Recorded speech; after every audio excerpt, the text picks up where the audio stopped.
Dear students, आज हम BCom part second में हमारा जो पेपर फर्स्ट है फाइनेंशियल मैनेजमेंट, जिसमें आज हमारा टॉपिक है नेचर ऑफ फाइनेंशियल स्टेटमेंट यानी वित्तीय विवरणों की प्रकृति, इसके बारे में आप चर्चा करेंगे।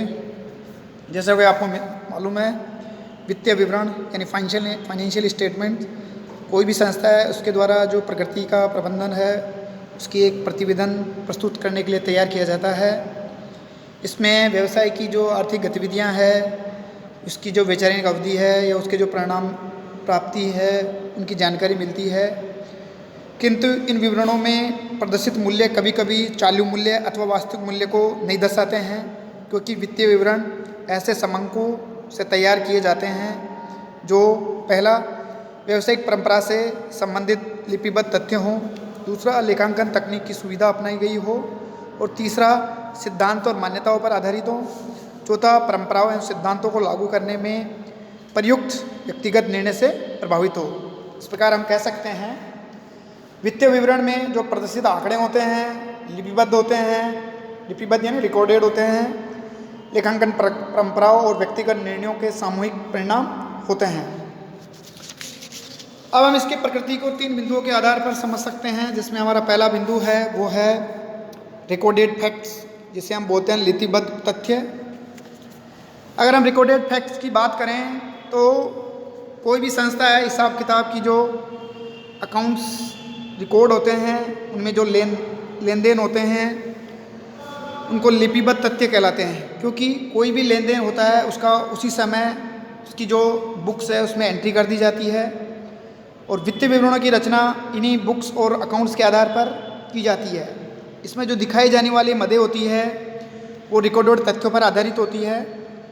इन मदों में हम बात करते हैं कैश की, बैंक बैलेंस की, चाहे क्रेडिटर्स की, चाहे बिल्स पेएबल की, चाहे स्थायी संपत्ति हो, चाहे क्रेडिटर्स हो, बिल्स पेएबल हो, परचेज हो, चाहे विक्रय हो, मजदूरी हो, किराया हो। ये सब तथ्य है जो मदें हैं वो लेखांकन के जो रिकॉर्ड्स है, अभिलेख हैं, उनसे अगर मेल नहीं खाते हैं तो विवरणों में नहीं दिखाए जाते हैं, चाहे वो कितने ही महत्वपूर्ण क्यों न हो। दूसरा है इसकी प्रकृति, जिसमें आता है अकाउंटिंग कन्वर्सेशन यानी लेखांकन परंपराओं की हम बात करते हैं। जो वित्तीय विवरण होते हैं वो अनेक सिद्धांतों यानी अवधारणाओं, कॉन्सेप्ट और कंजर्वेशन पर आधारित है। इसमें करंट जो बिजनेस कॉन्सेप्ट है यानी गोइंग कॉन्सेप्ट के बारे में अगर हम बात करें तो संपत्तियों को जो बाजार मूल्य पर है उसे न दिखाकर लागत अथवा लागत में डेप्रिसिएशन काट कर दिखाया जाता है, क्योंकि व्यापार यह मानकर किया जाता है कि इन संपत्तियों को बेच दिया जाए, बल्कि इनका उपयोग भविष्य में आय अर्जन यानी दीर्घकालीन तक किया जा सके। तीसरा है पर्सनल जजमेंट, अगर व्यक्तिगत निर्णय। इसमें जो लेखांकन की जो कॉन्सेप्ट है, परंपराएं हैं, उसमें पथ प्रदर्शन का कार्य करती है, किंतु इन अवधारणाओं और परंपराओं का प्रयोग उनके व्यक्तिगत निर्णय पर भी निर्भर करता है। जैसे स्थायी संपत्ति का अगर हम डेप्रिसिएशन लागत मूल्य पर लगा जाता है, किंतु ह्रास के लिए कौन सी विधि, स्थायी विधि या घटती हुई दर वाली विधि अपनाई जाए, किस दर का प्रयोग किया जाए, ये लेखाकाल के व्यक्तिगत निर्णय पर निर्भर करता है। इस प्रकार स्कंद मूल्यांकन की बात करें स्टॉक की, तो उसमें भी विभिन्न विधियों लीफो के आधार पर, फीफो के आधार पर, या एवरेज मेथड के आधार पर, या डूबत व संदिग्ध ऋणों के लिए आयोजन की दर किस मद पर पूंजी और आगमन विभक्त किया जाए, स्थगित व्यय को अपलेखन की राशि के मामले भी अकाउंटेंट पर व्यक्तिगत निर्णय के आधार पर माने जाते हैं। अब हम बात करते हैं essential qualities of financial statement यानी वित्तीय विवरण के आवश्यक गुणों की अगर हम बात करते हैं, जैसे कि हम पहले विवेचना कर चुके हैं, वित्तीय विवरणों का जो मूल उद्देश्य है इन विवरणों के उपयोगकर्ताओं के लिए आवश्यक सूचनाएं उपलब्ध कराता है, और विभिन्न उपयोगकर्ताओं जैसे हम बात करते हैं शेयर होल्डर्स, इन्वेस्टर्स, फाइनेंशियल संस्थाएं जो है या जो कर्मचारी है आदि का वित्तीय विवरणों में विभिन्न हितों के लिए भिन्न भिन्न तरीके से इनका प्रारूप होता है। अब हम बात करते हैं कम से कम निम्नलिखित विशेषताएं वांछनीय होनी चाहिए एक वित्तीय विवरण में। पहली है प्रासंगिकता, यदि वित्तीय विवरणों में केवल उन्हीं सूचनाओं को प्रकट किया जाए जो कंपनी के उद्देश्यों को स्पष्ट करती हो। यदि इन स्टेटमेंट्स में अभिव्यक्त इंफॉर्मेशन उद्देश्य के अनुरूप नहीं होती है तो उनके आधार पर निकाले गए जो निर्णय हैं वो भी गलत होंगे। दूसरा गुण है वो है विश्वसनीयता। अगर वित्तीय विवरणों में दी जाने वाली सूचनाएं, इंफॉर्मेशन है, ऐसी होनी चाहिए जो विश्वसनीय हो और विश्वसनीय सूचनाओं की प्रकृति के अनुसार ही उसकी जो विषय सामग्री है उसमें निहित अनिश्चितता के कारण परिवर्तित होती रहती है। तीसरा है बोधगम्यता, यानी विवरण है उनका जो मुख्य उद्देश्य है वो कंपनी के जो संसाधनों और कार्य निष्पादन के बारे में आवश्यक सूचनाएं देना होता है।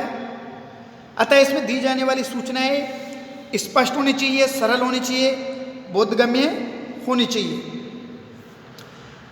चौथा बिंदु है तुलनात्मकता। कंपेरेटिव की बात करें हम तो फाइनेंशियल स्टेटमेंट विश्लेषण का आधार ही तुलना करना होता है। अतः वित्तीय विवरण इस प्रकार तैयार किए जाए ताकि चालू वर्ष की प्रगति की गत वर्ष की प्रगति से तुलना की जा सके, यानी कंपेरेटिव स्टेटमेंट बना सके। साथ ही अन्य फर्मों से भी इसकी तुलना कर कर निर्णय निकाले जा सके, जिसमें महत्वपूर्ण मदे होती है हमारी उत्पादन की मात्रा, सेल्स की जो बिक्री है उसकी मात्रा, net profit, total assets, total liabilities, total working capital आदि 5 से 10 वर्षों का सारांश देना अधिक उपयोगी होता है। जो मुख्य आवश्यक गुणों में आता है वो आती है पूर्णता, यानी वित्तीय विवरणों में दी गई सूचनाएं स्वयं में पूर्ण होनी चाहिए। इससे इसका जो उपयोग करता है उसे किसी सूचना के अपूर्ण या संदेहयुक्त होने की संभावना न रहे, जिससे स्पष्ट टिप्पणी, विवेचना, तालिका आदि में देना चाहिए। अगला लास्ट बिंदु है आवश्यक गुणों में वो है तत्परता, यानी वित्तीय यानी फाइनेंशियल स्टेटमेंट एक निश्चित समयावधि के लिए तैयार किए जाते हैं और एक निश्चित समयावधि के अंत में इन्हें तैयार कर इनकी ऑडिट करवाकर संबंधित पक्षकार को जानकारी दे देनी चाहिए। फिर है वित्तीय विवरणों में हित रखने वाले पक्षकार एवं इसकी उपयोगिता की अगर हम बात करें तो किसी भी व्यवसाय संस्था के क्रियाकलापों से समाज का प्रत्येक वर्ग प्रत्यक्ष और अप्रत्यक्ष रूप से प्रभावित होता है। अतः हम इसके जो पक्षकार हैं उनकी एक संक्षिप्त विवेचना निम्न बिंदुओं के आधार पर कर सकते हैं। जो इसके प्रमुख पक्षकार है वो है, पहला है प्रबंध। वित्तीय विवरणों का सर्वप्रथम उपयोग उन व्यक्तियों के लिए किया जाता है या उनके द्वारा किया जाता है जो व्यवसाय का संचालन और कंट्रोल करते हैं, यानी व्यवसाय का संचालन और नियंत्रण करने वालों को ही प्रबंधक कहते हैं। और प्रबंध इन विवरणों से ऐसी सूचनाएं प्राप्त करता है जिससे व्यवसाय की कुशलता और लाभ प्रॉफिटेबिलिटी शक्ति का मापन किया जा सके। दूसरा है पक्षकार, वो है विनियोजक। विनियोजक की श्रेणी में कंपनी के शेयर होल्डर्स और लॉन्ग टर्म डेप्टर्स यानी ऋण पत्रधारी आते हैं। अंशधारियों का कंपनी में स्थायी हित होता है। इनका मुख्य उद्देश्य मूलधन की उपेक्षा सुरक्षा व पर्याप्त आय प्राप्त करना होता है। अगला पक्षकार है वो होती है बैंक। बैंक अपने ग्राहकों को क्रेडिट की फैसिलिटी प्रदान करते हैं और ये ऋण देते समय बहुत सावधानी बरतते हैं, क्योंकि मार्जिन ऑफ प्रॉफिट बहुत कम होता है और ऋण देते समय बैंक इस बात का आश्वासन करना चाहती है कि ऋण दे तिथि पर भुगतान कर दिया जाएगा या नहीं कर सकता। अगला पक्षकार है वो है व्यापारिक लेनदार। व्यापारिक लेनदार उधार माल के संबंध में होते हैं जिनको भुगतान अल्पकाल में करना पड़ता है। तो ये व्यापारिक लेनदार होते हैं वो ऐसे व्यक्ति को उधार देने से पूर्व संस्था की लिक्विडिटी पोजीशन और फाइनेंशियल सुदृढ़ता के बारे में जानना चाहता है। अगला पक्षकार है वो है सरकार। कंपनियों में जो प्रबंधन और स्वामित्व पृथक होने के कारण अंशधारियों के जो हितों की सुरक्षा के लिए कुछ कानून बनाए गए हैं और इन कानूनों में व्यवसाय के कार्य संचालन और फाइनेंशियल पोजीशन के बारे में सरकारी नियमों के अनुसार सूचना देना आवश्यक है। अगर हम संक्षेप में अगर बात करें तो इन विवरणों का जो मुख्य उद्देश्य होता है, पहला होता है कानून व नियमों की अनुपालना करना, उनकी अवहेलना न करें। दूसरा, करों के रूप में अग्रिम वसूली करना। और तीसरा, अनुदान स्वीकृत करना। और चौथा होता है रोजगार के अवसरों और संसाधन आवंटन तथा राजकोषीय नीति का पुनरावलोकन करना।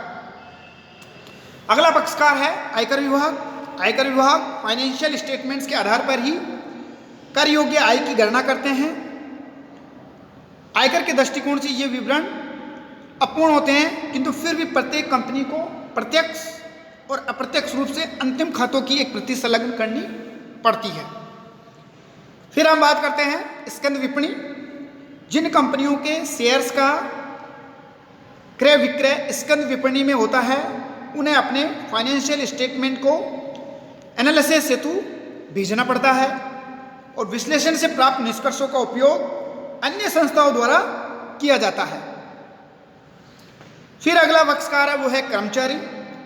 अगर हम बात करें, किसी भी संस्था के कर्मचारी वित्तीय विवरणों में रुचि रखते हैं, क्योंकि इसी के आधार पर कंपनी की जो प्रॉफिटेबिलिटी है या प्रोडक्टिविटी है उसकी जानकारी मिलती है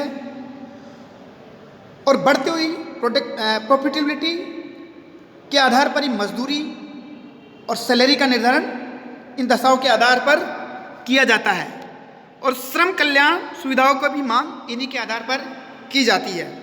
तो इन कुछ बिंदुओं के आधार पर हम वित्तीय विवरण यानी फाइनेंशियल स्टेटमेंट्स के जो पक्षकार है उनको आसानी से समझ सकते हैं और उसकी उपयोगिता को समझना आसान हो सकता है। आज के वीडियो में हम इतनी चर्चा करेंगे। बहुत बहुत धन्यवाद।